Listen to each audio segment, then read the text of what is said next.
Fox News in real trouble for spreading pure bunk about Trump's loss, and OAN could be wiped out by lawsuits. Legal experts believe that Fox News could be in real trouble for spreading baseless conspiracy theories about Donald Trump's election loss.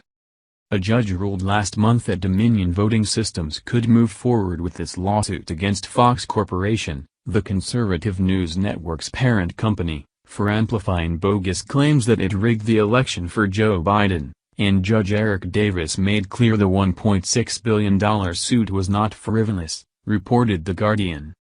These allegations support a reasonable inference that Rupert and Lachlan Murdoch either knew Dominion had not manipulated the election or at least recklessly disregarded the truth when they allegedly caused Fox News to propagate its claims about Dominion, Davis said in his ruling. That doesn't guarantee Fox News or the Murdochs will be held liable, but legal experts agree the suit poses a real threat to conservative networks that spread the conspiracy theories. Dominion has a very strong case against Fox News and against OAN for that matter, said Sierra Torres-Pellici, a constitutional law professor at Stetson University and a fellow at the nonpartisan Brennan Center for Justice. The reason Dominion is suing is because Fox and other right-wing news outlets repeated vicious lies that Dominion's voting machines stole the 2020 election from Trump for Biden.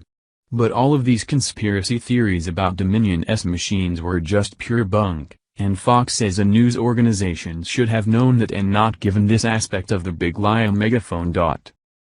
What has particularly bad for Fox is that Dominion asked them to stop and correct the record in real time, she added, and Fox persisted in spreading misrepresentations about the voting machine company.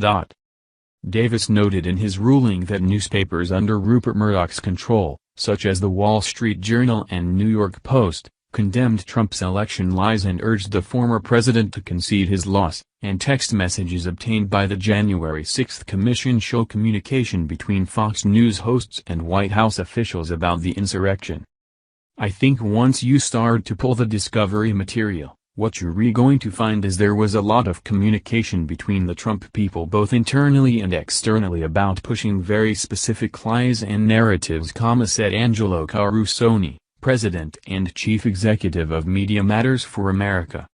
Fox News would probably survive, but the much smaller OAN and Newsmax, which are also being sued by Dominion and election software company Smartmatic, could be decimated in court. I think OAN is going to be wiped out from the litigation costs, Carusone said. Forget about any judgment. Newsmax has enough cash to survive a trial and even pay the damages sought by Dominion and Smartmatic, but OAN is already struggling after it was dropped by DirecTV, which was responsible for 90% of its revenue, and the network appears to be in a death spiral. We've started seeing, already, them scaling back programming, they've been laying off staff, they've been cutting back the number of programs, Carusone said. So it is pretty clear that they don't have sufficient resources to weather a protracted litigation. Fox News issued a statement saying, limiting the ability of the press to report freely on the American election process stands in stark contrast to the liberties on which this nation was founded, and we are confident we will prevail in this case as the First Amendment is the foundation of our democracy and freedom of the press must be protected.